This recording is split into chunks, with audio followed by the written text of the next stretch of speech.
Good evening Gopal, Jagdish, Bhupendra, Nagendra, Dharmendra, Praveen, Anupam, Kunjal, Rishabh, doctor Gulati, Shivam, Namrata. Very good evening all of you. Good evening Mandeep, Rajibul, Ankit, Aniket, Rishabh, Thaur, Shanvi, Deepti, Neha, Vipin Kumar, Babua, Priyadarshi, Anuruddh, Ashish, Sandeep, Jagdish, Chandni, Saini, Akash, Vivek, Vishnu, Parvendra, Sonu, Tausif, Kanhaiya, Rajeev, Bhanu, Satyam, Mohit. Very good evening all of you. Rakesh, Satpal, Manoj, Sanjeev, Rishabh, Ravi, Sajal, Vishnu. Very good evening all of you. Rajesh, JSB, Surjan, Taushif. I have not asked a single question till now. Taushif, okay. Manisha, good evening sir. Good evening. Vijay, Tolanand, Nagendra, Rohit, Devesh, Shishupal, Virendra, Satpal, Suresh, Ajay, Chaitanya, प्रतीक, राहुल, विक्रम, ललित. चलिए, very good evening. हाँ जी, तो भैया आज हम जो chapter शुरू करेंगे, आज हम चैप्टर शुरू करेंगे क्लॉक. आज आप लोग घड़ी देखना सीख लो. हाँ चलिए साहब, ठीक है. चलिए देखो, ये जो क्लॉक चैप्टर है ना बेटा, घड़ी, इस चैप्टर में टोटल 4 टाइप्स के क्वेश्चंस बनते हैं जो एग्जाम में पूछे जाते हैं. ठीक है, टोटल 4 टाइप्स के क्वेश्चंस बनते हैं. रीजनिंग स्पेशल 5 आप लोगों की क्लास बेटा मॉर्निंग में भी थी, अभी इवनिंग में भी लगवाई है. रीजनिंग स्पेशल 6 ये बैच है इवनिंग में, जो 5 to 6:30 है, उस बैच के साथ आप लोगों की क्लास लगवाई गई है. ठीक है, ताकि ये जो 2 टॉपिक हैं, क्लॉक और रैंकिंग, वो दोनों टॉपिक आप इस बैच के साथ कवर कर लो. ठीक है विष्णु? हाँ जी बिल्कुल प्रियदर्शी, डाउट क्लास जरूर लेंगे, जल्दी लेंगे, है ना. 1-2 चैप्टर और कराते हैं, फिर उसके बाद डाउट क्लास को रखते हैं. हाँ जी, इनइक्वलिटी चैप्टर ललित पूरा करा तो दिया. इनइक्वलिटी चैप्टर में ललित क्या बाकी है बताओ, क्या बाकी है इनइक्वलिटी चैप्टर में? इनइक्वलिटी पढ़ा दिया बेटा, कोडेड इनइक्वलिटी पढ़ा दिया. अब क्या बाकी है उसमें बोलो? जो कंपैरिजन वाले क्वेश्चंस आते हैं बेटा, वो पजल में आते हैं, और वो पजल जब चैप्टर शुरू होगा आपके बैच में, अब आप कर लोगे ललित, तब पढ़ाएंगे उसको हम. I have only one topic which I don't understand, that is blood relation pointing type. Please guide me, how can I understand it? Tausif, बेटा जो पॉइंटिंग फॉर्म के इनडायरेक्ट फॉर्म है ना, पॉइंटिंग फॉर्म में भी 2 फॉर्म है, एक डायरेक्ट और एक इनडायरेक्ट. आप उन दोनों क्वेश्चन की जो वीडियो है ना, वो फिर से एक बार देखो, और जितने भी क्वेश्चंस मैंने आपको सॉल्व कराए हैं, मैंने आपको दोनों मेथड से सॉल्व कराए थे, एक अपने ऊपर अप्लाई करके और एक फैमिली ट्री बना के. तो आप दोनों तरीके से क्वेश्चन को सॉल्व करने की कोशिश करो. ठीक है, आप दोनों तरीके से क्वेश्चन को सॉल्व करने की कोशिश करो. ठीक, चलिए. तो चेयर, स्टील, फर्नीचर. बेटा चेयर के अंदर फर्नीचर आएगा, स्टील बाहर आएगी. स्टील फर्नीचर नहीं है ना, स्टील एक है ना, अलॉय है, अलॉय, इसलिए उसको अलग रखेंगे. All is good, your teaching skill is awesome and thanks for guidance. Thank you so much बेटा. जी सर, अल्फाबेट चैप्टर में ऑड वन आउट नहीं कराया बेटा. अल्फाबेट चैप्टर में जब हम वो जो ऑड वन आउट का कंसेप्ट है ना, वो जो हमने कोडिंग डिकोडिंग चैप्टर पढ़ा था ना, लेटर कोडिंग, नंबर कोडिंग और मिक्स्ड कोडिंग, तो जो लेटर और नंबर कोडिंग हमने पढ़ा था ना, वो ऑड वन आउट के कंसेप्ट को क्लियर करता है. यानी कि ऑड वन आउट में वही क्वेश्चन आते हैं जो लेटर कोडिंग और नंबर कोडिंग से रिलेटेड होते हैं, उसमें एक्स्ट्रा कुछ नहीं है. जो हमने लेटर कोडिंग और नंबर कोडिंग पढ़ा है ना, वही कंसेप्ट ऑड वन आउट में यूज होता है. ठीक है, बिल्कुल संदीप देवरिया, बिल्कुल सॉल्व हो जाते हैं बेटा. बेटा ललित, शायद आपने वो वीडियो देखी नहीं है, इनइक्वलिटी इनइक्वलिटी में मैंने कोडेड इनइक्वलिटी भी करा दिया है, इधर और भी करा दिया है। शायद आपने वीडियो नहीं देखी बेटा, आप वीडियो को ध्यान से देखें, मैं आपको बता दूंगा कौन से नंबर की वीडियो है ललित। शायद आपने उस वीडियो को, आपने सिर्फ एक वीडियो देखी है इनइक्वलिटी की, जबकि 2 या 3 क्लासेस हुई हैं। आप बेटा फिर से देखना जरा बेटा।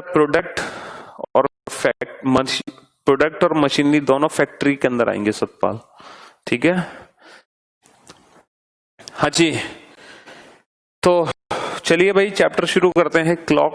और ये जो क्लॉक चैप्टर है ना, इसमें टोटल 4 टाइप्स के क्वेश्चंस बनते हैं बेटा, 4 टाइप्स के क्वेश्चन। पहला टाइप इसमें बनता है question related to image. First जो टाइप है वो है related to image. Second type है related to angle. Third type है रिलेटेड टू टाइम। और बेटा फोर्थ टाइप है रिलेटेड टू एरर। ये 4 टाइप्स के क्वेश्चन हैं जो इस चैप्टर के अंदर पूछे जाते हैं। कहने का मतलब क्या है, मैं आपको एक एक करके इन चारों टाइप को समझाता हूं बेटा, ठीक है। एक एक करके मैं इन चारों टाइप को समझाता हूं ये एक्चुअली है क्या। देखो इमेज का कंसेप्ट क्या है, जैसे घड़ी में कोई भी हमें पर्टिकुलर टाइम गिवन होगा, जैसे घड़ी में बजे हमारे 7:30, और जब हम इस घड़ी को मिरर में देखेंगे तो हमें मिरर में क्या टाइम दिखाई देगा, ठीक है। ये क्वेश्चन आता है रिलेटेड टू इमेज, ठीक है। अब बात करते हैं रिलेटेड टू एंगल। अगर हम रिलेटेड टू एंगल बात करें तो ये क्वेश्चन कैसे आएगा। सपोज किसी घड़ी में बजे हैं 7:30, तो जब घड़ी में 7:30 बजते हैं तो इस समय दोनों सुइयों के बीच में कितने डिग्री का कोण बनेगा। What is the angle between both the hands eight 7:30, है ना। 7:30 बजे दोनों सुइयों के बीच में कुल कितने डिग्री का कोण बनता है, ये क्वेश्चन बनता है रिलेटेड टू एंगल। अच्छा, रिलेटेड टू जो टाइम है ना, वो इसका रिवर्स क्वेश्चन है। रिवर्स क्वेश्चन मतलब इसमें टाइम गिवन होता है और एंगल पूछते हैं कि 7:30 बजे कितने डिग्री का एंगल बना, 7:30 बजे कितने डिग्री का कोण बना इसमें। और इसमें क्या पूछेंगे, इसमें इसका रिवर्स क्वेश्चन होगा कि 45 डिग्री का कोण 7 और 8 के बीच में कब बना। At what time between 7 and 8 o'clock are the hands be at an angle of 45 degree. 7 और 8 के बीच में कब घड़ी की सुइयां 45 डिग्री का कोण बनाएंगी, ठीक है। या फिर हमसे पूछा जाएगा बेटा कि 8 और 9 के बीच में कब घड़ी की सुइयां एक सीधी रेखा में आती है ना। एक सीधी रेखा का मतलब 180 डिग्री का कोण। या फिर हमसे पूछा जाएगा 2 और 3 के बीच में घड़ी की सुइयां कब आपस में मिलती हैं, मिलने का मतलब 0 डिग्री का कोण कब बनता है। तो बेसिकली कोई भी पर्टिकुलर एंगल किस टाइम पर बनता है वो टाइम हमसे पूछा जाता है, ठीक है। बात समझ आ रही है। और एरर का मतलब ये है जब घड़ी हमारी स्लो और फास्ट होती है, जब घड़ी हमारी स्लो और फास्ट होती है। तो ये 4 टाइप्स के क्वेश्चन है जो इस चैप्टर के अंदर आते हैं, ठीक है। तो हम एक एक करके इन चारों टाइप्स को डिस्कस करते हैं कि जब एग्जाम में ये क्वेश्चंस आते हैं तो हम कैसे सॉल्व करते हैं। तो सबसे पहले जो हम शुरू करते हैं वो शुरू करते हैं इमेज, ठीक है। सबसे पहले हम इमेज का कंसेप्ट पढ़ते हैं। ये जो इमेज वाले क्वेश्चन आते हैं पेपर में रिलेटेड टू टाइम, इनको हमें कैसे सॉल्व करना है। तो अगर हम इमेज की बात करें तो बेटा 2 टाइप्स की इमेज होती हैं। There are 2 types of image. First one is mirror image, second one is water image. ये 2 टाइप की इमेजेस होती हैं, mirror image and water image. ये 2 क्वेश्चन बनते हैं इमेज से रिलेटेड। कैसे बनते हैं, सपोज एक घड़ी है ना, एक घड़ी है और इस घड़ी में बजे हैं कितने, चलो 9 बजे हैं। अब जरा इसको अगर हम मिरर में देखें, अगर हम इस घड़ी को मिरर में देखें तो मिरर में एग्जैक्टली हमें क्या दिखाई देगा। इमेजिनेशन करने की कोशिश करो। अगर इस घड़ी को हम मिरर में देखें तो मिरर में हमें क्या दिखाई देगा। अगर किसी घड़ी में 9 बजे हैं, है ना, व्हाट इज द टाइम, ठीक है, इन द मिरर। अगर हम इसको मिरर में देखें तो हमें क्या दिखाई देगा। अच्छा एक बात और, जब बेटा हम घड़ी को मिरर में देखते हैं तो कभी भी ना नंबर्स को टारगेट नहीं करते। नंबर्स को तो आप लोग भूल जाओ, ठीक है। ये मत सोचना कि नंबर्स पलट जाएंगे, तो बेटा नंबर्स को भूल जाओ। यहाँ पर हम ये मान के चलेंगे कि नंबर्स की जगह पॉइंट्स हैं। यहाँ पर हम ये मान के चलेंगे बेटा नंबर्स की जगह क्या है, नंबर्स की जगह पॉइंट्स हैं, पॉइंट्स, ठीक है। ये पॉइंट वाली घड़ी होती है ना। नंबर्स तो मैंने इसलिए बना दिए ताकि आप लोग टाइम आसानी से देख सको, ठीक है, वरना हमें नंबर से कोई लेना देना नहीं है, हमें सिर्फ किससे लेना देना है, सुइयों की डायरेक्शन से लेना देना है। तो अगर हम इस घड़ी को मिरर में देखें तो डेफिनेटली हमें 9 o'clock का दिखाई देगा 3 o'clock। तो जब घड़ी में 9 बजेंगे तो 100% मिरर में हमें दिखाई देगा 3। डेफिनेटली एग्जैक्टली मिरर में होगा क्या, जो पोर्शन लेफ्ट हैंड साइड पर है वो राइट हैंड साइड पर दिखेगा, राइट हैंड साइड वाला लेफ्ट हैंड साइड पर। कहने का मतलब है घड़ी को बीच में से डिवाइड करो, 9 वाली सुई दिखेगी 3 पर और 3 वाली दिखेगी 9 पर। अच्छा, अगर घड़ी में 10 बजे होंगे, 10 अगर घड़ी में 10 बजे होंगे और अगर आप उसको मिरर में देखोगे तो 10 वाली सुई कहाँ दिखाई देगी, 2 पर। तो जब घड़ी में 10 बजे होंगे तो मिरर में दिखाई देंगे 2। ठीक है। अच्छा, मान लो अगर 11 बजे हैं घड़ी में तो 11 वाली सुई दिखाई देगी 1 पर। तो जब 11 बजे होंगे तो 1 पर 1 बजे दिखाई देगा। और अगर मान लो सुई 12 पर है तो बेटा 12 वाली सुई ना लेफ्ट ना राइट, तो जब घड़ी में 12 बजे होंगे तो 12 के तो 12 दिखेंगे। अच्छा, मान लो सुई 4 पर है तो 4 वाली सुई कहाँ दिखेगी, सच 4 वाली सुई दिखेगी 8 पर और 8 वाली दिखेगी 4 पे। तो जब 4 होंगे तो 8 दिखाई देगा और 8 होंगे तो 4 दिखाई देगा। ठीक है। इसी तरीके से अगर 7 पर है सुई तो कहाँ दिखाई देगी, 5 पर। 7 वाली 5 पर और 5 वाली 7 पर, तो 7 के 5 दिखेंगे, 5 के 7 दिखेंगे। और मान लो सुई 6 पर है तो सच 6 वाली तो 6 पे रहेगी। इसका मतलब जब घड़ी में 6 बजते हैं तो मिरर में भी 6 बजेंगे, मिरर में भी 6 बजेंगे। ठीक है, कंसेप्ट समझ आ गया कि किस तरीके से सुइयों की डायरेक्शन मिरर में चेंज हो रही है। अब मेरी बात आप सभी बिल्कुल ध्यान से सुनना, लेकिन दिक्कत यह है बेटा, इस कंसेप्ट का यूज हम एग्जाम में नहीं कर सकते। इस कंसेप्ट का यूज हम एग्जाम में नहीं कर सकते। पूछो क्यों? क्योंकि एग्जाम में हमारे पास इतना टाइम नहीं है कि वहां बैठकर हम घड़ी बनाएं और टाइम को इमेजिन करें। वहां तो हमें आंसर अपने क्वेश्चन का चंद सेकंड में देना है, कुछ ही सेकंड में अपने क्वेश्चन का आंसर देना है पढ़ते ही।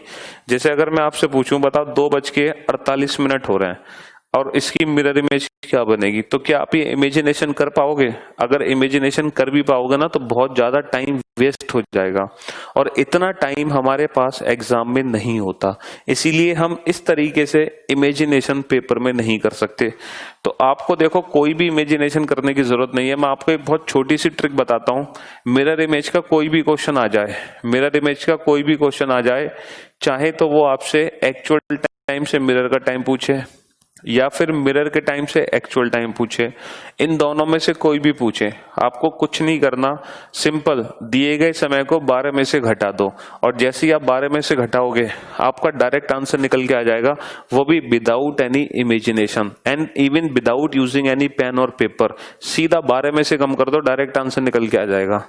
देखो 12 - 9 3, 12 - 10 2, 12 - 11 1, 12 - 12, 12 - 12 होता है 0, और 0 का मतलब 12 होता है घड़ी में।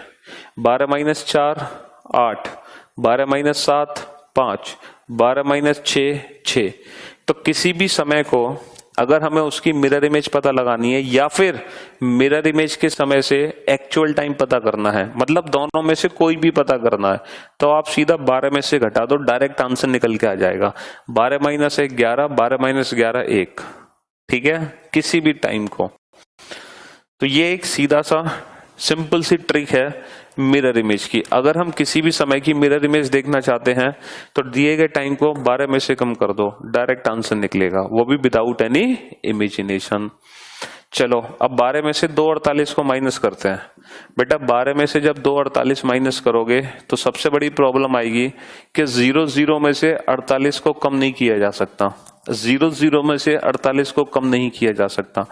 तो हमें क्या करना होगा, यहां से 1 घंटे उधार लेना होगा, और जैसे ही आप 1 घंटे उधार लोगे तो यहाँ कितने मिनट हो जाएंगे, 60 मिनट, और यहाँ कितने घंटे बचेंगे, 11। तो कहने का मतलब है हम 12 को बेटा 11:60 भी बोल सकते हैं। हम 12 को बेटा 11:60 भी बोल सकते हैं। तो 11:60 में से माइनस कर दो 2:48। ठीक है, तो 60 - 48 12, 11 - 2 9। तो आंसर आ गया बेटा 9:32 9:12, 9:12। तो ये डायरेक्ट ट्रिक है आपके क्वेश्चंस के आंसर देने की, ठीक है। एप्टीट्यूड बेटा कुछ नहीं होता, ये सब एप्टीट्यूड है जो हम पढ़ते हैं रीजनिंग में, मैथ्स में, जितने भी आईक्यू बेस्ड क्वेश्चन होते हैं सब कुछ एप्टीट्यूड कहलाता है ना। ये सब कुछ एप्टीट्यूड के अंदर ही आता है बेटा जो हम पढ़ते हैं। प्रियम,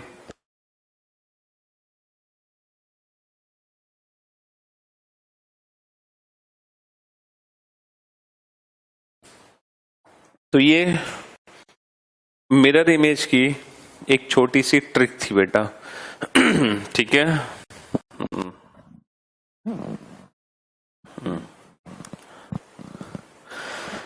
Kittu, yesterday I told sir that Pyusar Mandir is located at Mukherjee Nagar, Delhi. हाँ, नहीं बेटा रितेश, सेकंड्स में पहुंचने की आपको जरूरत नहीं है, आपको सेकंड्स में पहुंचने की जरूरत नहीं है, सिर्फ मिनट तक बेटा पढ़ो, मिनट तक काम हो जाएगा, ठीक है।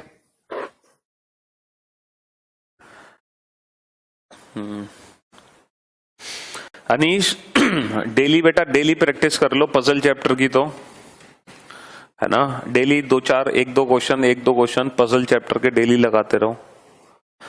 हाँ जी, चलिए तो नेक्स्ट क्वेश्चन का आंसर दो बेटा। 1:37। अगर हम इसकी मिरर इमेज देखें तो हमें क्या टाइम दिखाई देगा? अगर घड़ी में बजे हैं बेटा, अच्छा प्रियदर्शी पूछ रहे हैं सर AM या PM, AM या PM, तो बेटा प्रियदर्शी मैं आपको बता दूं, मिरर में मुझे एक बात बताओ बेटा, कभी ऐसा होता है मिरर में कि बाहर तो दिन है और मिरर के अंदर रात हो रही हो? कभी ऐसा होता है क्या मिरर के अंदर दिन और रात बदलते हैं? दिन और रात चेंज नहीं होते ना मिरर में, तो इसलिए यहाँ पर AM और PM का कोई चक्कर नहीं है, ठीक है। AM और PM क्वेश्चन में कभी नहीं पूछेगा, दिन और रात पे कोई फर्क नहीं पड़ता बेटा, ठीक। मुरली, लाजवाब सर।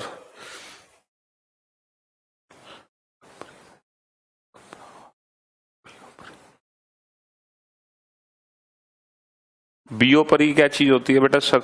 शेखर। चलिए तो 11:60 में से माइनस कर दो बेटा 1:37, तो 60 - 37, 10 - 7 3, 5 - 3 2, 11 - 1 10, तो 10:23 आंसर आ गया, 10:23। चलिए नेक्स्ट क्वेश्चन बेटा, अगला क्वेश्चन है 22:20। अब बेटा ये जो 22:20 है ना, इसको हालांकि हम 24 में से घटाकर आंसर निकाल सकते हैं, लेकिन आप कभी भी 24 में से मत घटाना, क्योंकि घड़ी के अंदर बेटा, घड़ी के अंदर जब भी कोई भी टाइम आएगा 24 घंटे की फॉर्म में, आप उसको 12 घंटे की फॉर्म में कन्वर्ट कर लो, तो 22:20 का मतलब होता है बेसिकली 10:20। 22:20 का मतलब होता है 10:20। तो 11:60 में से बेटा 10:20 घटा दो, 60 - 20 40, और 11 - 10 1, तो आंसर आ गया बेटा 1:40, 140, ठीक है। कितना आंसर आ गया बेटा? 140। तो 22:20 का मतलब होता है बेटा 10:20। तो 11:60 में से 10:20 को कम कर दो। हमेशा जब भी आपका टाइम एग्जाम में गिवन होगा तो आप हमेशा उसको 12 घंटे की फॉर्म में लिखोगे, हमेशा याद रखना, ठीक है। आपके जैसा टीचर पूरे वर्ल्ड में नहीं है। अरे सत्येंद्र, थैंक यू बेटा। चलिए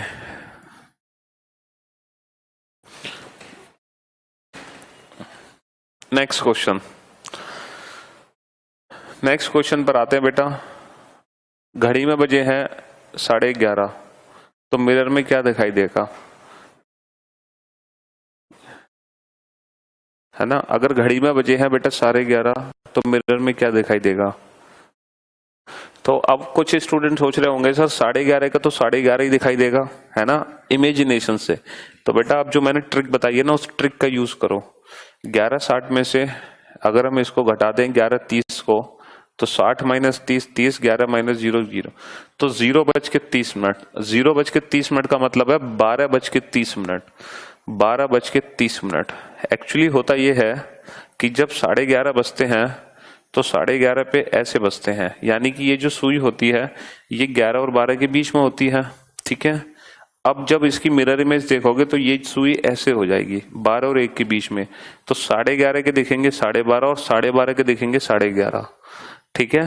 तो बेटा इमेजिनेशन से नहीं, डायरेक्ट ट्रिक से आंसर दो, ठीक। अगर 12:30 बजे हैं तो ऑब्वियस सी बात है, जब 11:30 के 12:30 दिखे तो 12:30 के 11:30 दिखेंगे, बात एक ही है। 11:60 में से घटा दो। अब 11:60 में से कैसे घटाएं 12:30 को, तो बेटा 12:30 का मतलब होता है 0:30। घड़ी में जब भी 12 घंटे होंगे आपको हमेशा 0 लेने हैं, हमेशा पूरे चैप्टर में याद रखना, जब भी 12 घंटे होंगे आप हमेशा 0 लोगे। 0 इसलिए लेंगे क्योंकि कैलकुलेशन बहुत इजी हो जाएगी। बेटा AM और PM का कोई फर्क नहीं है, ठीक है।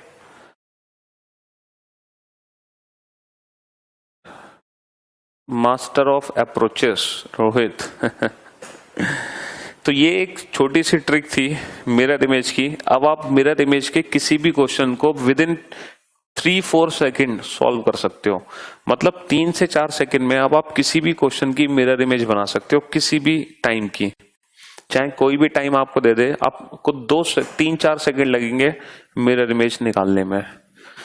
चलिए, तो अब हम आते हैं नेक्स्ट वाटर इमेज पर, ठीक है। सर वाटर इमेज कैसे निकालते हैं, तो बेटा वाटर इमेज के केस में ना एक छोटी सी प्रॉब्लम है, अभी आपको पता चल जाएगा प्रॉब्लम क्या है। जब हम वाटर इमेज निकालते ना तो एक छोटी सी प्रॉब्लम है, एक छोटी सी समस्या है। पता है क्या समस्या है, देखो मैं आपको बताता हूं। जैसे एग्जैक्टली मिरर के केस में आपने क्या किया कि घड़ी को वर्टिकल बीच में से कट किया, है ना, वर्टिकल बीच में से कट किया और लेफ्ट राइट वाला पोर्शन इंटरचेंज किया। लेकिन अगर हम बात करें बेटा वाटर इमेज की, बेटा 23:60 से सब्ट्रैक्ट कर सकते हैं, बिल्कुल कर सकते हैं, आंसर बिल्कुल सही आएगा। लेकिन आप उस कंसेप्ट को यूज मत करो। पूछो क्यों? क्योंकि जब हम इस चैप्टर को आगे पढ़ेंगे, एंगल पढ़ेंगे, टाइम पढ़ेंगे, एरर पढ़ेंगे, तो एंगल, टाइम और एरर में 24 घंटे वाला टाइम अप्लाई नहीं होता। इसीलिए हम शुरू से ये धारणा लेके चलेंगे कि जब भी 24 घंटे का टाइम आएगा उसको हमें 12 घंटे की फॉर्म में ही पढ़ना है। तो हम स्टार्टिंग से ही वो कंसेप्ट यूज करेंगे, हम ये वाला कंसेप्ट यूज ही नहीं करेंगे, है ना। बात समझ आ गई?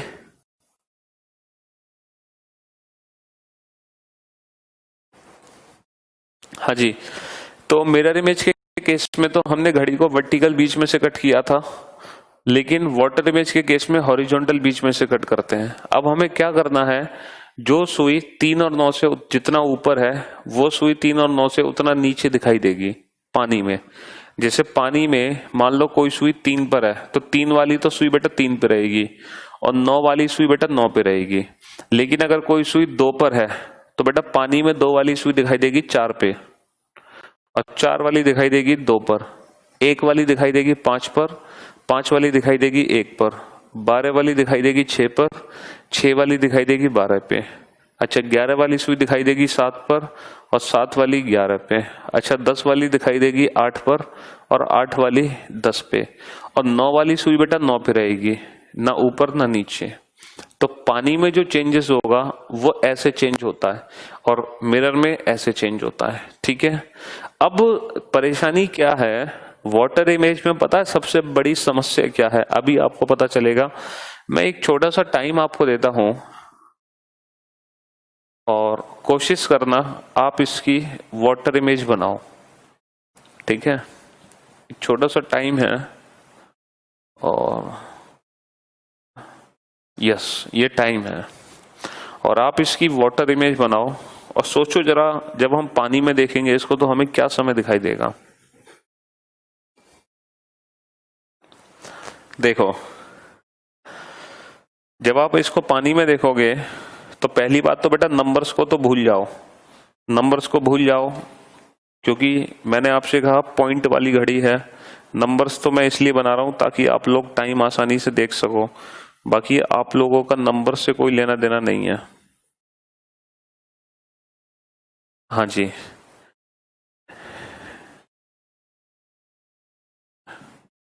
ये है पानी,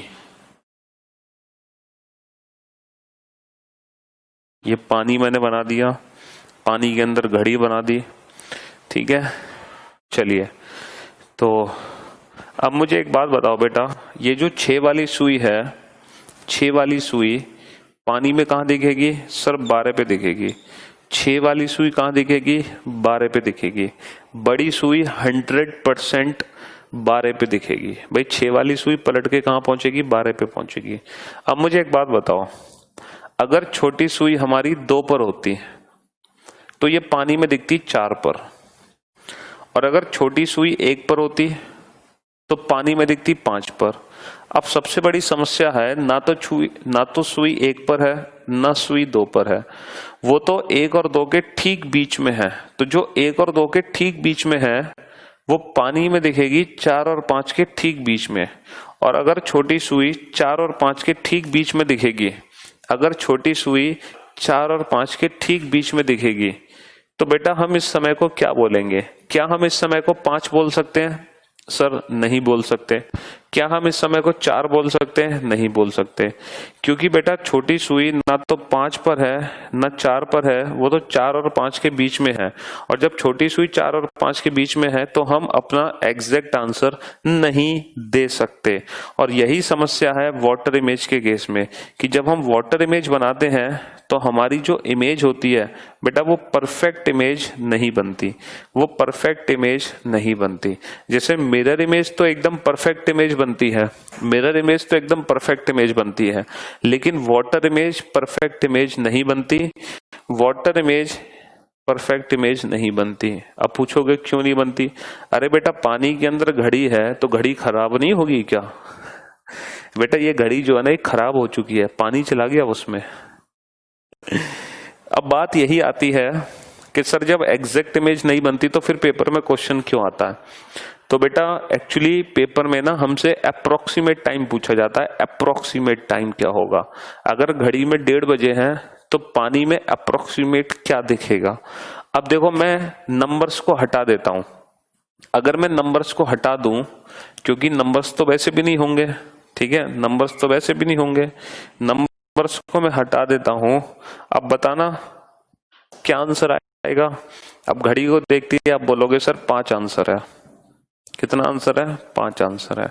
लेकिन लॉजिकली मैंने प्रूफ कर दिया था कि 5 आंसर गलत है लॉजिकली, बट इस क्वेश्चन का आंसर हमें 5 ही देना होगा, क्योंकि ये एक अप्रोक्सीमेट आंसर है। तो वाटर इमेज के केस में हम हमेशा अप्रोक्सीमेट आंसर देते हैं।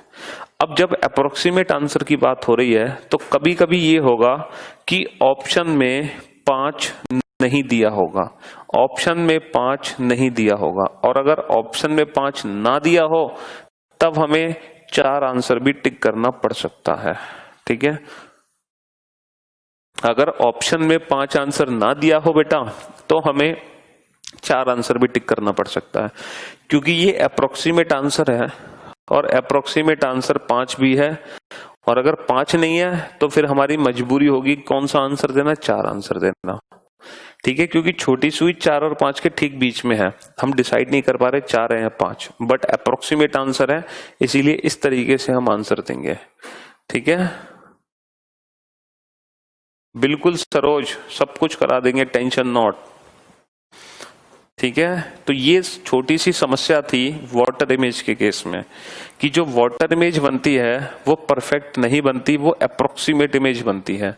तो सर हम क्या करेंगे? सर पेपर में अगर बेटा दोनों हो तब आंसर 5 देंगे, अगर 5 आंसर नहीं है तब आंसर हम 4 देंगे। जैसे मान लो ऑप्शन है 5 6 7 8, 5 6 7 9, तो आंसर क्या होगा? 5। मान लो ऑप्शन है 1 2 3 4, तो आंसर होगा 4। और मान लो ऑप्शन है 5 6 7 4, दोनों ही है, तब आंसर 5 ही होगा। लेकिन बात यह है बेटा कि एग्जाम में हम क्या करेंगे, है ना।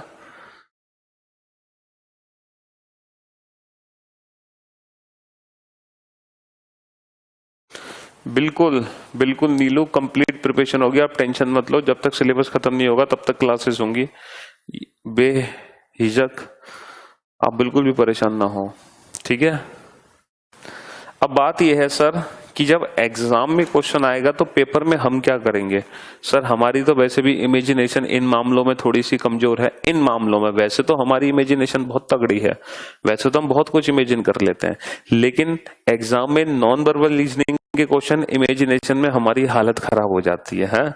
तो इन मामलों में हमारी इमेजिनेशन कमजोर है सर। तो सर हम पेपर में क्या करेंगे हैं, पेपर में जब क्वेश्चन आएगा तो हम क्या करेंगे। तो देखो आपको बेटा इतना दिमाग लगाने की जरूरत नहीं है। जब एग्जाम में क्वेश्चन आएगा ना तो बस आपको कुछ भी इमेजिन नहीं करना, बस एक छोटा सा काम करना है।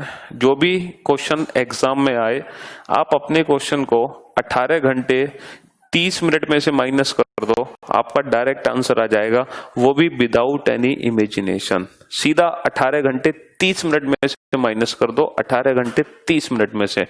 देखो बेटा माइनस करो, 18 घंटे 30 मिनट में से कितना बजे हैं, 1:30 बजे हैं। तो 30 माइनस 30 0 और 18 माइनस 1 17, और 17 का मतलब कितना होता है बेटा 5, और 5 ही आंसर है, और 5 ही आंसर है, ठीक है। क्योंकि अप्रोक्सीमेट बेटा 5 के करीब था, क्योंकि 4 तो क्रॉस हो चुका है ना, तो 5 के करीब सुई पहुंचेगी, इसीलिए गॉड ऑफ रीजनिंग हो सर आप। अच्छा बेटा एक चीज और है कि अब सर मान लो जो आपके फॉर्मूले से आंसर आया वो फॉर्मूले वाला आंसर ऑप्शन में ना हो तो बेटा जो दूसरा आंसर है ना वो इससे 1 घंटे कम था, जो दूसरा आंसर है ना वो इससे 1 घंटे कम था। तो कहने का मतलब है इस फॉर्मूले से घटाकर जो आंसर निकला अगर वो ऑप्शन में नहीं है तो आपका जो सेकंड आंसर होगा वो 1 आवर लेस होगा, जो सेकंड आंसर होगा वो 1 आवर लेस होगा, वो 1 घंटे कम होगा, ठीक है। सुपर सर जी, गुड इवनिंग सर। राहुल आप जो पढ़ाते हैं सर वो अच्छे से समझ आ जाता है और क्वेश्चन को अच्छे से बना लेते हैं, ठीक है, बट कुछ दिन बाद सर प्रैक्टिस नहीं करने के कारण भूल जाते हैं। तो सर वो कैसे होगा कि भूले नहीं सर, क्या करना पड़ेगा उसके लिए आप कुछ टिप्स दीजिए। बेटा राहुल उसके लिए सीधा सीधा कंसेप्ट ये है कि मेरी जितनी भी क्लासेस है ना आप सारी क्लासेस देखो तन मन धन से, तो ये गारंटी है मैं आपको भूलने नहीं दूंगा, क्योंकि जो मैं क्लास में पढ़ाता हूं उसका 90% अगर आप उसी दिन प्रैक्टिस कर लेते हो ना क्वेश्चंस की, है ना, या उसके नेक्स्ट डे भी प्रैक्टिस कर लेते हो तो आप कभी नहीं भूल सकते, ठीक है। और देखो भूलना तो हमारा काम है, अगर इंसान भूलेगा नहीं तो कैसे काम चलेगा, उसका दिमाग फट जाएगा। अगर वो सारी मेमोरी स्टोर कर लेगा तो दिमाग फट जाएगा।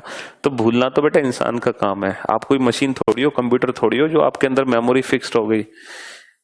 सेठ Singh, your way of explaining the concept is marvellous sir, thank you बेटा।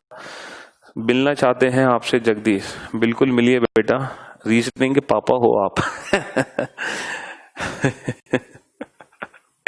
अरे पापा पापा कुछ नहीं है, बस बेटा तुम सिलेक्शन ले लो, मेरी मेहनत तो यही है कि आप लोग सिलेक्शन ले लो बस, ठीक है जी। अच्छा एक चीज और है बेटा, चलो जैसे 12 को हम 11:60 लिखते हैं, 12 को हम 11:60 लिखते हैं, ऐसे ही हम 18:30 को क्या लिख सकते हैं। जैसे मान लो एक क्वेश्चन आ जाए 2:40 और इसकी हमें वाटर इमेज देखनी है, तो अब 30 में से 40 तो कम होगा नहीं, है ना, तो फिर 18:30 को हम क्या लिखेंगे बेटा, 1 घंटे उधार दो, और जब 1 घंटे यहाँ उधार आएगा तो 60 मिनट जुड़ जाएंगे, 60 और 30 90 मिनट हो गए, और यहाँ कितने घंटे बच गए 17। तो इसका मतलब 18:30 को हम 17:90 भी बोल सकते हैं, 18:30 को हम 17:19 बोल सकते हैं, बेटा बात एक ही है। तो हम 17:90 में से माइनस कर देंगे 240 को, 90 माइनस 40 50, 17 माइनस 2 15, यानी कि 350।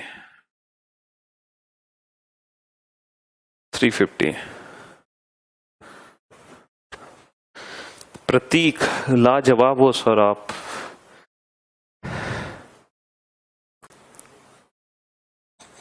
$350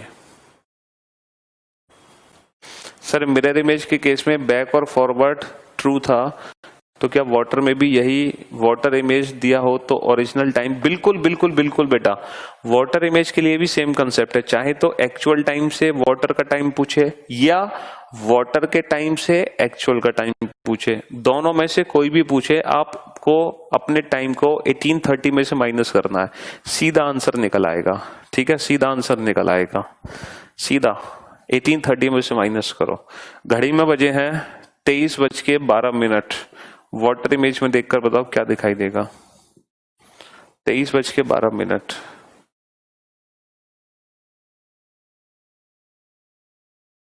किशोरी बेटा 1830 वाटर इमेज के लिए है, पानी की इमेज के लिए, जब हम टाइम को देखते हैं वाटर में। अब देखो 23:12, मैंने आपसे कहा कि 24 घंटे का टाइम कंसीडर नहीं करना है, 12 घंटे का टाइम कंसीडर करना है, 12 घंटे का। तो 23:12 को हम क्या मानेंगे?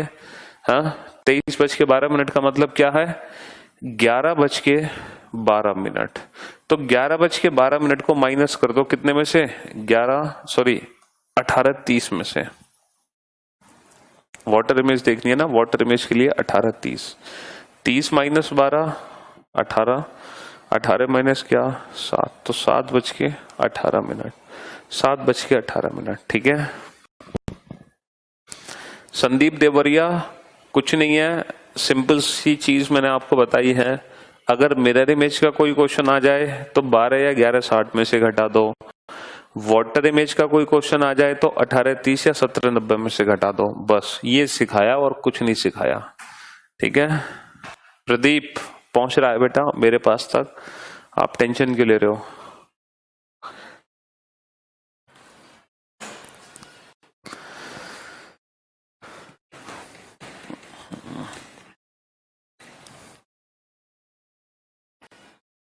चलिए अब मैं एक आपको टाइम देता हूं, एक टिपिकल टाइम्स देता हूं जो एग्जाम में नहीं आएगा। मुझे पूरी उम्मीद है एग्जाम में नहीं आएगा, लेकिन फिर भी आप लोगों को आंसर देना है। क्वेश्चन है बेटा 7:46 से 4/11। इसकी मिरर इमेज और इसकी वाटर इमेज दोनों निकालो। हालांकि ये क्वेश्चन पेपर में नहीं आ सकता, लेकिन फिर भी है ना बेटा, वाटर टू रियल टाइम में भी कोई दिक्कत नहीं है। मान लो पानी में बजे हैं 1:30, है ना, जैसे पानी में बजे हैं 5 बजे हैं पानी में, तो एक्चुअल क्या दिखेगा? तो 18:30 में से घटा दो बेटा, 30 - 0 30, 18 - 5, 18 - 5 13, और 13:30 का मतलब क्या होता है बेटा? 1:30। आ गया आंसर। हमने जब 5 बजे हैं तो दिखेगा 1:30, और 1:30 बजे थे तो दिखे था 5। हो गया रिवर्स आंसर। सर आप तो देवता हो आकाश। अरे देवता वेवता कुछ नहीं है, बस बेटा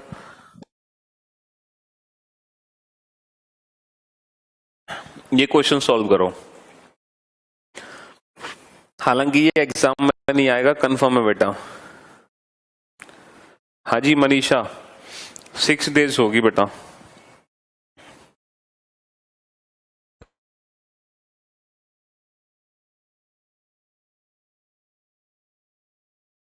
नहीं प्रतीक बेटा, ये क्लॉक चैप्टर बैंकिंग में नहीं आता।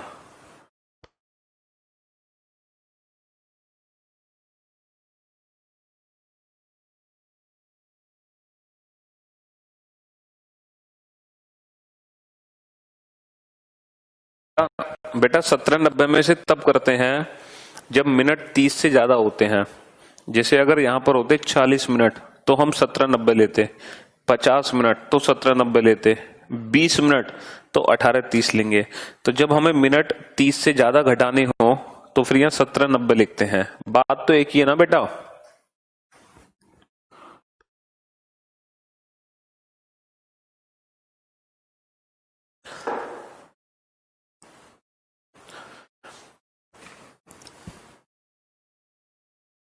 हाँ जी चलिए, तो मैं ये क्वेश्चन आपको कराता हूँ सॉल्व। हालांकि ये क्वेश्चन पेपर में नहीं आएगा, मुझे पूरी उम्मीद है, ठीक, लेकिन आपको ना सारी चीजें आनी चाहिए, मतलब आपको सारी कैलकुलेशन आनी चाहिए।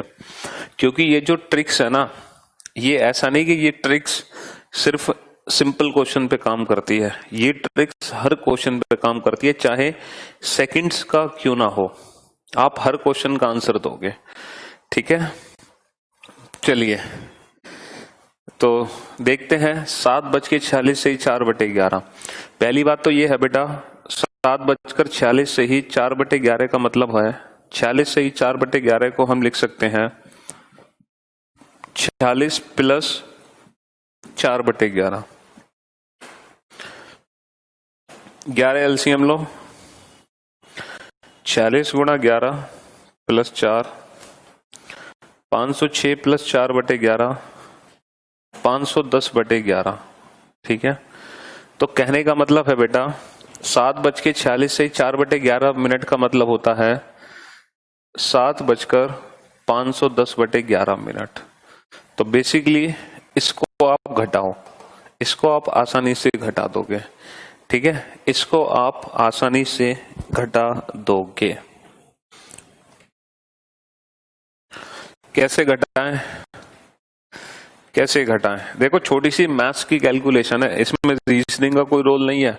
ये जो क्लॉक चैप्टर है ना, ये मैथ्स का पार्ट है, याद रखना। तो छोटी छोटी सी कैलकुलेशंस है।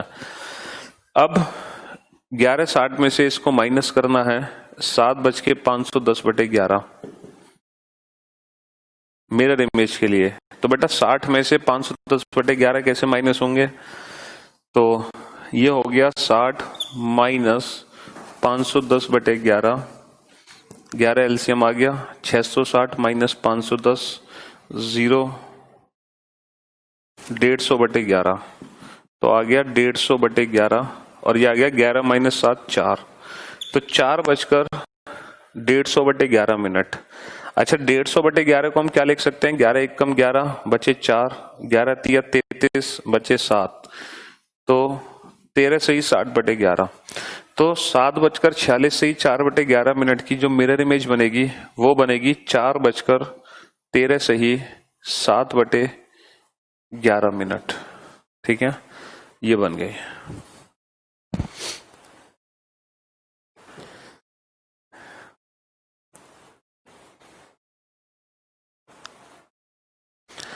चार 4:13 से ही 7/11। और देखो मैं आपको इस क्वेश्चन को 3 सेकंड में सॉल्व करना सिखा दूं, 3 सेकंड में, जिसमें आप विदाउट एनी सब्ट्रैक्शन अपने क्वेश्चन का आंसर दे दोगे 3 सेकंड के अंदर। सिखाएं ट्रिक। देखो ऐसे क्वेश्चन को विद इन 3 सेकंड कैसे सॉल्व करोगे। हालांकि ये तो बेसिक कंसेप्ट है, ये तो समझ आ ही गया होगा। 11 माइनस 7 4 और 60 माइनस 510/11 ये होता है 150/11, 13 से ही 7/11। तो ये अप्रोच तो सबको समझ आ गया होगा, ये तो बेसिक कंसेप्ट है। अब मैं आपको बताता हूं कि ऐसे क्वेश्चन विद इन 3 सेकंड कैसे सॉल्व किए जाएं। देखो आपको ना इसको आपको 12 बनाना है, 12। अब देखो यहां पर कुछ मिनट है, तो यहां पर पक्का कुछ मिनट ऐसे जोड़ो कि ये वैल्यू बन जाए 60 और ये वैल्यू बन जाए बेटा 11।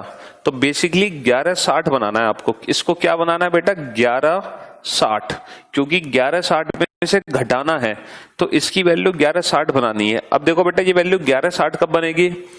ये 1160 तब बनेगी जब इसमें 4 जोड़ेंगे, तो ये तो हो गई 11। अब ये वैल्यू 60 कब बनेगी बेटा? याद रखना ये वैल्यू 60 नहीं, इसको बनाओ बेटा 59 तो ये बनाओ, क्योंकि जो 1 होगा ना वो यहां से निकालेंगे हम। अब ये 59 कैसे बनेगा? 13 जोड़ दो, 6 और 3 9, 4 और 1 5, तो ये बन गया 59। और 1 आ जाएगा यहां से। 1 यहां से कैसे आएगा बेटा? बटे 11 है, 4 में कितना जोड़ो कि 11 से ऊपर की टर्म ना 11 बन जाए, क्योंकि 7 और 4 11, 11/11 1 बन गया, ये 59 हो गया। 59 और 1 60, 7 और 4 11, तो 1160। तो इस तरीके से हम 1160 बना देंगे, तो हम डायरेक्ट आंसर दे सकते हैं बिना किसी कैलकुलेशन के। देखो मैं अगला क्वेश्चन ना विदाउट एनी कैलकुलेशन सॉल्व करा दूंगा आपको। मान लो क्वेश्चन है 3:50 से ही 2/11। 3:50 से ही 2/11। इसकी मिरर इमेज क्या बनेगी? इसको बेटा 1160 बनाना है। ध्यान से सुनना बेटा, 1160। तो 3 और 8 11, इसको 59 बनाना है तो 50 और 9 59, और इसको बनाना है 1, तो नीचे 11 है, 2 में कितना जोड़े 11 बन जाए 9, तो 9/11 आ गया आंसर।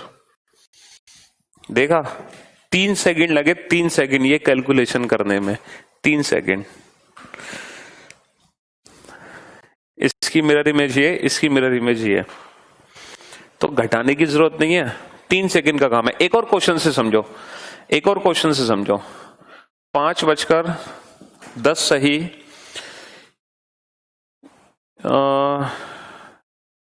5/11। अब बेटा इसको 11:60 बनाना है, तो 11 इसको बनाना है तो इसमें कितना जोड़े 6। अच्छा इसको बनाना है 59, तो 49 जोड़ दो। अब 1 बनाना है इसको, तो 5 में कितना जोड़ो कि ये 1 बन जाए सर 6, तो 6/11। लो हो गया क्वेश्चन सॉल्व। क्योंकि बेटा 11:60 में से ही घटाएंगे ना इसको, 11:60, इसको 12 में से नहीं घटा सकते। 11:60 का मतलब बेटा 12 ही होता है। 11:60 का मतलब बेटा 12 ही होता है। बन गया क्वेश्चन। 11 घंटे 59 मिनट 60 सेकेंड, मतलब ये 1 है तो 1 और 59 60 हो जाएगा, तो 11 घंटे 60 minute. I love you sir. ये तो जादू हो गया सर, भगवान जी आपको एक बार मिलना है।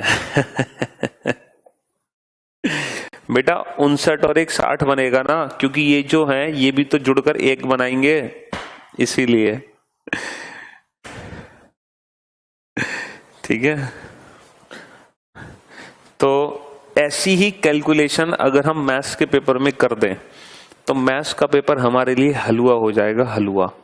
अगर ऐसी ही कैलकुलेशन अगर हम मैथ्स के पेपर में कर दें तो मैथ्स का पेपर हमारे लिए क्या हो जाएगा, हलवा।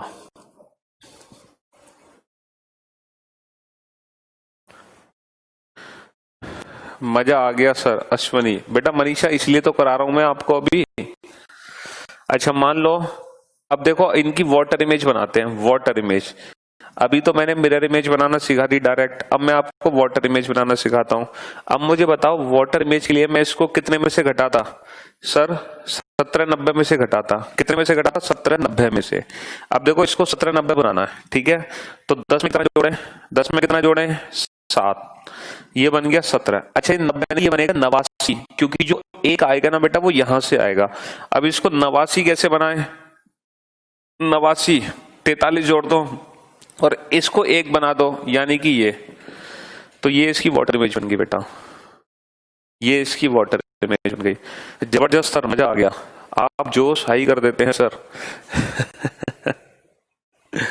हाँ जी, ये इसकी वाटर इमेज बन गई, ये इसकी मिरर इमेज बन गई। तो दोनों ही इमेज हम सेकंड्स में बना सकते हैं। अब जैसे इस क्वेश्चन की मुझे वाटर इमेज बनानी है। अब वाटर इमेज कैसे बनती है, 1790 में से घटाते हैं। अब इसको 17 बनाना है तो 3 और 14 17, ठीक है। अब इसको 90 बनाना है, 90 नहीं 89, क्योंकि 1 आएगा यहां से। अब 89 के लिए कितना जोड़े, इसमें 39 जोड़ दो। अच्छा 1 इसको बनाना है तो 9, 2 में कितना जोड़ो 9, 9/11, और 14 सही 14:39 से 9/11 का मतलब 2:39 से 9/11। सर आप जैसा कोई नहीं देखा, आप 1 नंबर टीचर हो। ग्रेट ट्रिक सर जी, आपसे अच्छा कोई टीचर नहीं है। अरे थैंक यू बेटा। तो हम मिरर इमेज भी बता सकते हैं, वाटर इमेज भी बना सकते हैं, वो भी विद इन 3 सेकेंड। और अगर कोई इस कैलकुलेशन को जल्दी से 3 सेकेंड में घटा दे तो मुझे बताओ, लेकिन अब हम 3 सेकेंड में घटा सकते हैं, ठीक है बेटा। 2 और 9 11, और 11/11 1 होता है, इसीलिए 1 ये बन गया, 89 ये बन गया, 89 और 1 90 हो गया, 14 और 3 17, तो 1790 बन गया।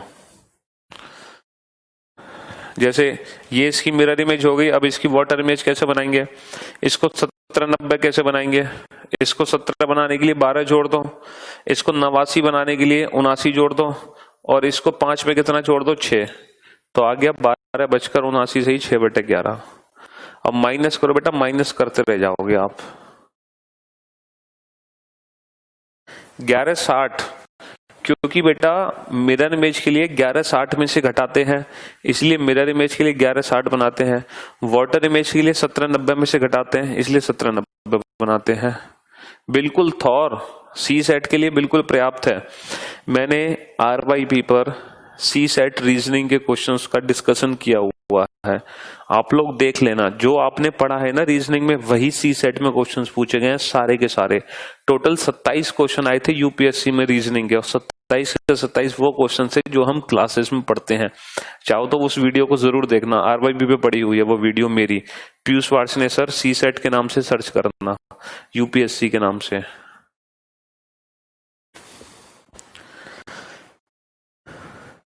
चलिए, तो फाइनली आप मिरर इमेज और वाटर इमेज में एकदम परफेक्ट हो गए। चाहे आपको कैसा भी टाइम दे दे, चाहे आपको कैसा भी टाइम दे दे, आपको 2 से 3 सेकंड लगेंगे अपने क्वेश्चन का आंसर देने में। कितने सेकंड लगेंगे? 2 से 3 सेकंड लगेंगे अपने क्वेश्चन का आंसर देने में, चाहे कोई भी टाइम आपको दे दे। बस इतना ध्यान रखना, मिरर इमेज के लिए 1160 या 12 में से घटा दो, और वाटर इमेज के लिए 1830 या 1790। लेकिन याद रखना वाटर में बेटा 2 आंसर होते हैं, ठीक है।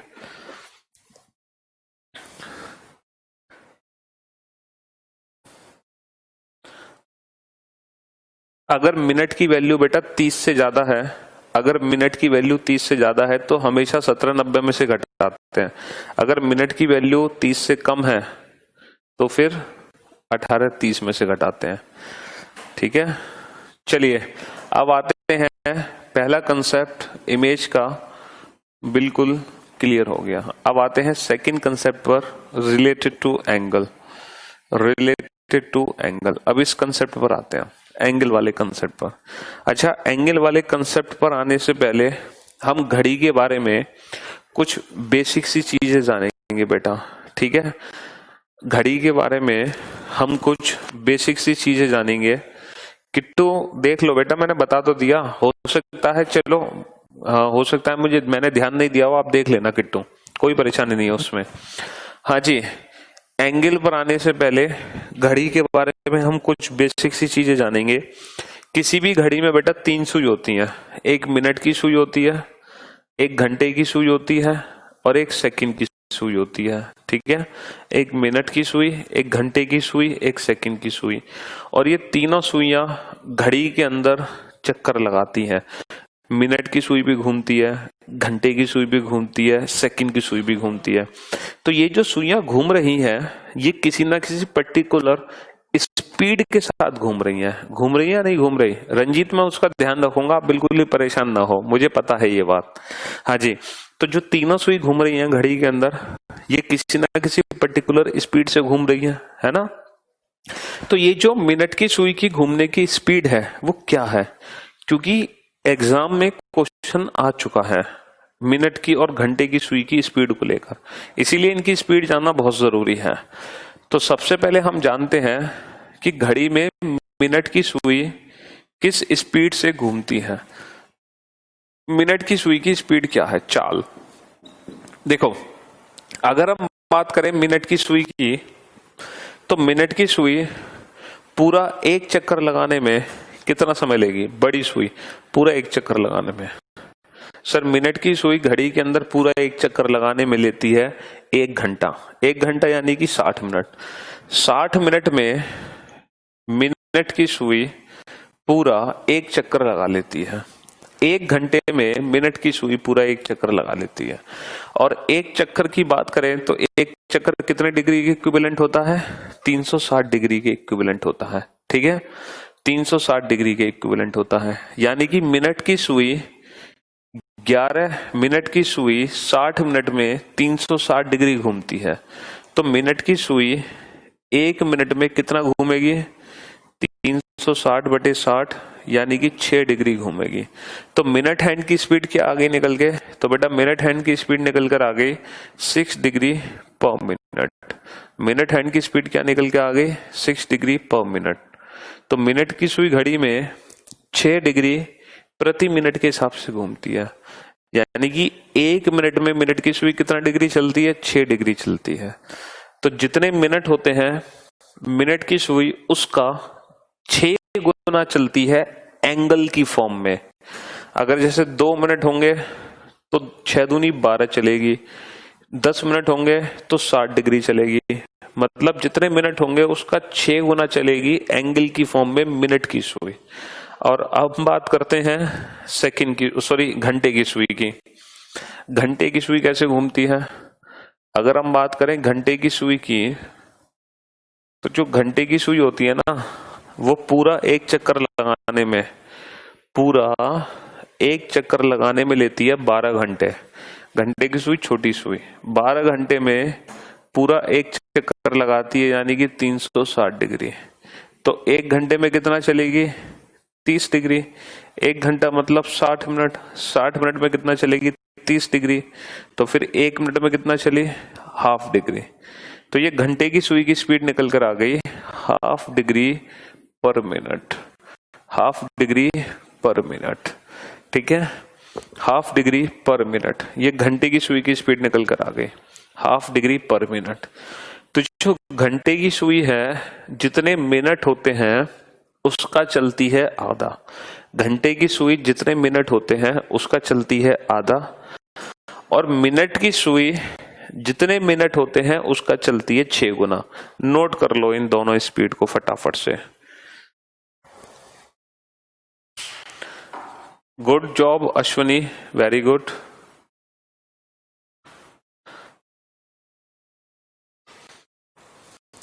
ये दोनों स्पीड है, इनको नोट कर लो। मिनट की सुई की स्पीड को भी नोट कर लो और घंटे की सुई भी स्पीड नोट कर लो।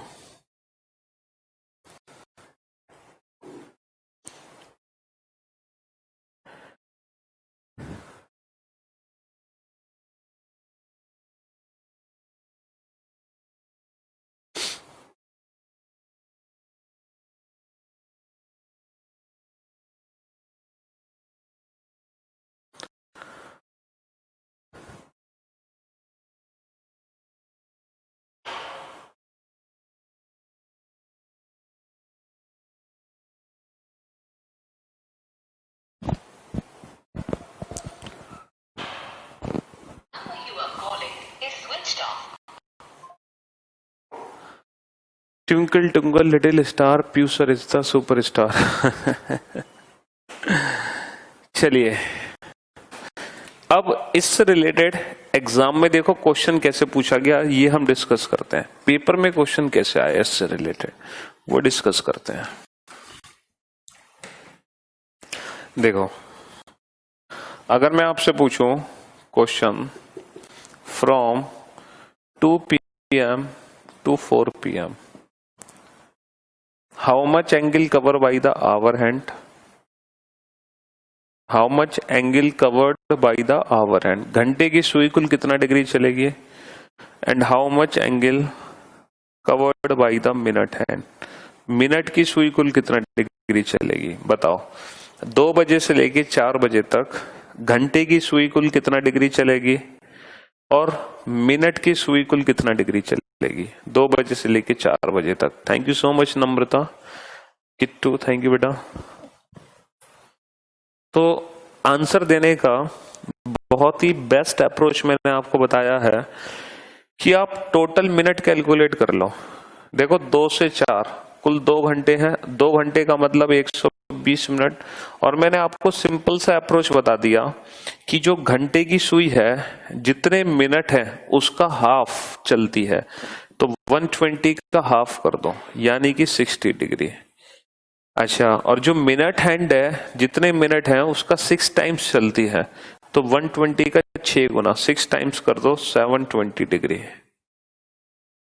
तो घंटे की सुई चलेगी 60 डिग्री और मिनट की सुई चलेगी 720 डिग्री। बहुत ही सिंपल सा अप्रोच मैंने आपको बता दिया कि जितने मिनट हैं घंटे की सुई उसका चलेगी हाफ और मिनट की सुई उसका चलेगी 6 टाइम्स, क्योंकि घंटे की सुई की स्पीड है हाफ डिग्री पर मिनट और मिनट की सुई की स्पीड है 6 डिग्री पर मिनट। CGL 2015 में एक क्वेश्चन आया था from 12 noon to 3:45 p.m. From 12 noon to 3:45 p.m. How much angle covered by the hour hand? घंटे की सुई कुल कितना डिग्री चलेगी? From 12 noon to 3:45 p.m. How much angle covered by the hour hand? दोपहर 12 बजे से लेकर 3:45 तक घंटे की सुई कुल कितना डिग्री चलेगी? दोपहर 12 बजे से लेकर 3:45 तक घंटे की सुई कुल कितना डिग्री चलेगी?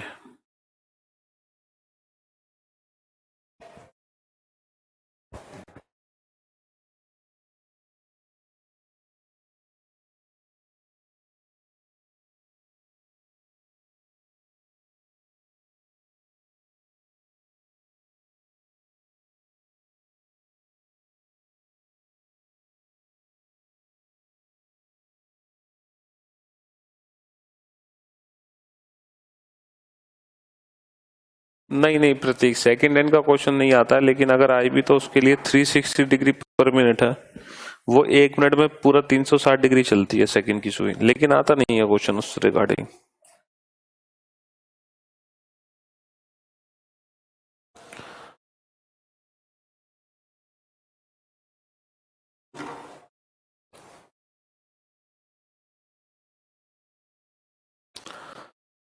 हाँ जी, शेर सिंह, आकाश, जय, इंद्रवती, उदित, जितेंद्र, चौधरी, मनोज, वेरी गुड, सबके आंसर बिल्कुल सही आ चुके हैं, वेल डन।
गजब सर जी, क्या पढ़ाते हो आप। सुरेश, थैंक यू बेटा।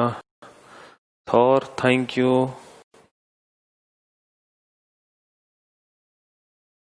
चलिए साहब, तो सॉल्व करते हैं अब इस क्वेश्चन को। सिंपल सा क्वेश्चन है ये। दोपहर 12 बजे से लेकर दोपहर 3:45 तक घंटे की सुई कुल कितना डिग्री चलेगी? और आप लोगों को बहुत अच्छे से पता है, दोपहर 12 बजे से लेकर 3:45 तक 3 घंटे 45 मिनट हो गए, और 3 घंटे का मतलब है 60 तिया 180 प्लस 45 यानी कि 225 मिनट। और पूछा क्या है, घंटे की सुई कुल कितना डिग्री चलेगी? तो बेटा जितने मिनट हैं उसका हाफ कर दो, जितने मिनट हैं उसका हाफ, 112.5 डिग्री। भाई जितने मिनट हैं घंटे की सुई उसका आधा चलेगी, ठीक है जी। तो ये कुछ बेसिक सा कंसेप्ट था रिलेटेड टू स्पीड, घड़ी की सुइयों की स्पीड को लेकर। अब चलते हैं एंगल पर। बेसिकली सर दोनों सुइयों के बीच में एंगल कितना बनता है ये हम कैसे निकालते हैं? किसी भी समय, जैसे घड़ी में बजे हैं 7:30, तो 7:30 बजे दोनों सुइयों के बीच में कितने डिग्री का कोण बनेगा ये हमें कैसे पता चलता है? अच्छा, इस पर आने से पहले एक छोटा सा कंसेप्ट और सीख लेते हैं। किसी भी घड़ी में टोटल कितने खाने बने होते हैं? भाई हर 2 नंबर के बीच में एक खाना है, हर 2 नंबर के बीच में एक खाना है। ऐसी पूरी की पूरी घड़ी में विपिन टोटल कितने ऐसे ब्लॉक स्पेस खाने बने हुए हैं? सर बेटा काउंट करने की जरूरत नहीं है, बचपन से घड़ी देखते आ रहे हो। 12 खाने बने होते हैं टोटल, 12। देखो 1 2 3 4 5 6 7 8 9 10 11 12, पूरी घड़ी में टोटल 12 खाने बने होते हैं।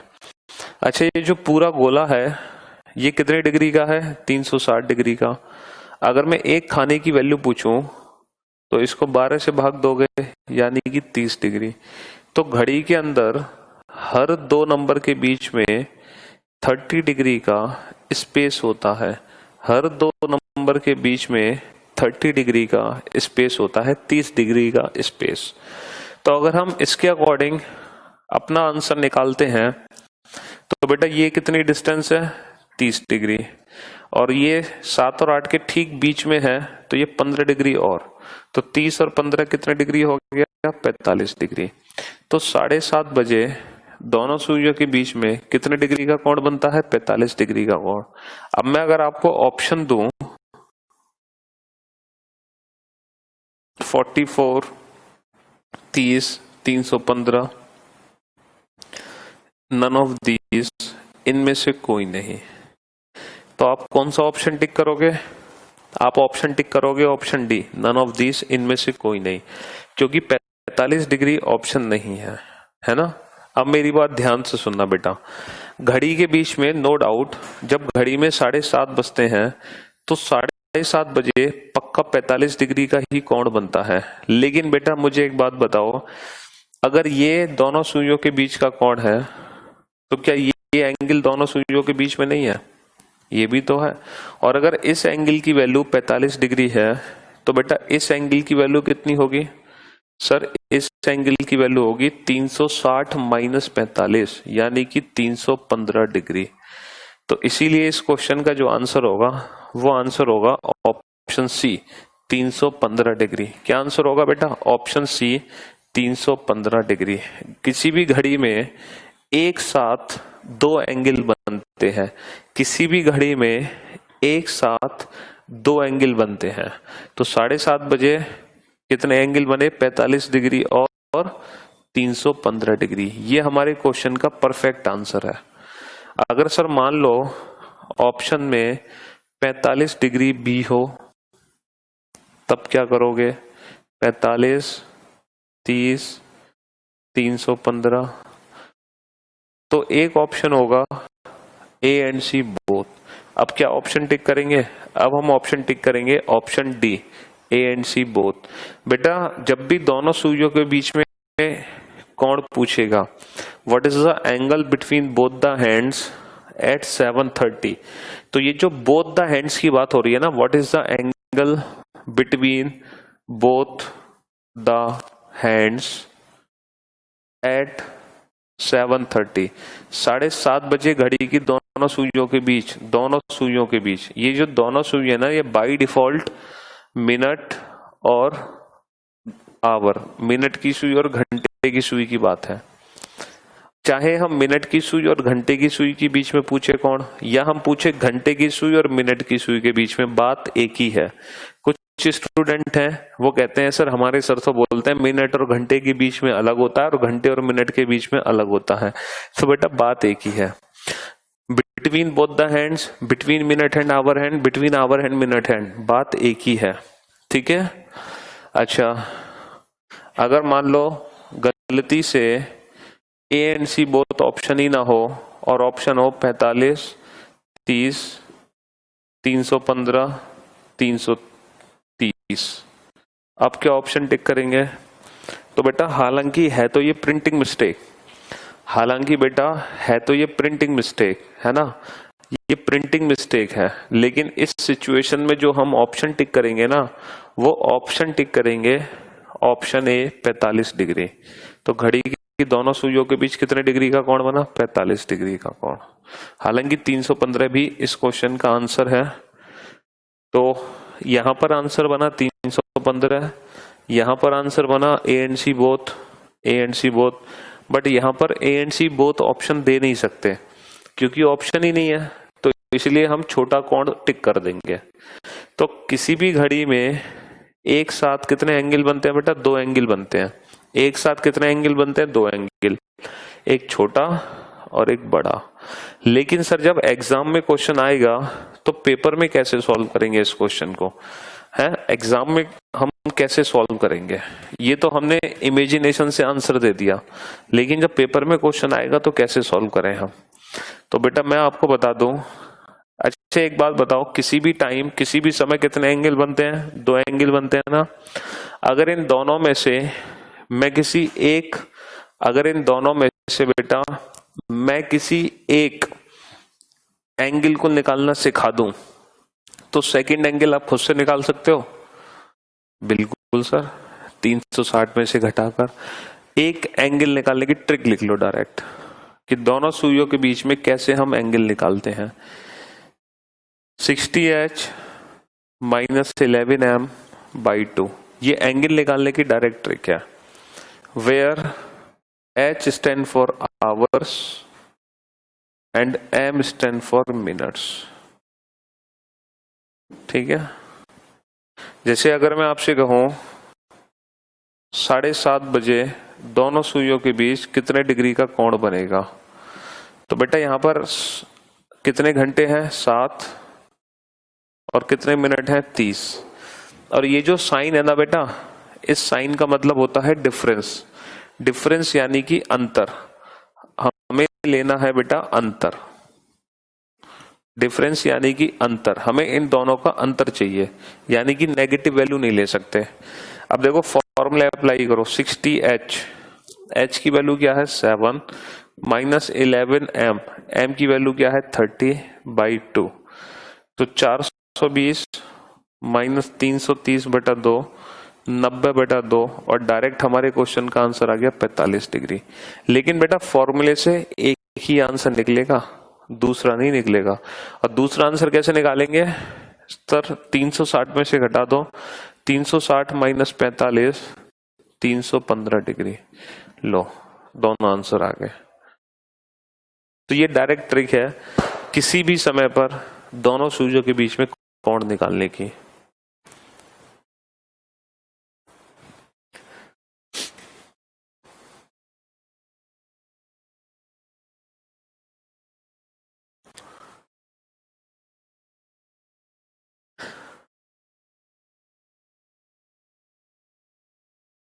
आपका लॉजिक आपके जैसे स्मार्ट है sir, love you sir, thank you बेटा सत्येंद्र। तो ये एंगल निकालने की बेटा डायरेक्ट ट्रिक है। इस ट्रिक से हम किसी भी समय पर दोनों सुइयों के बीच का एंगल निकाल सकते हैं। चलो अभी इस चैप्टर को हम कल कंटिन्यू करेंगे, ठीक है? एंगल से ही कंटिन्यू करेंगे कल हम। अभी हमें एंगल के बहुत सारे क्वेश्चन सॉल्व करने हैं, ठीक? तो एंगल के वो क्वेश्चन सॉल्व करके फिर हम टाइम निकालना सीखेंगे, एरर के क्वेश्चन सॉल्व करेंगे, ठीक है? चलिए तो भाई मिलते हैं हम आप लोगों से हम नेक्स्ट क्लास में। तब तक के लिए अलविदा, गुड नाइट, शुभ रात्रि, सब है, take care yourself, thank you so much guys, thanks a lot.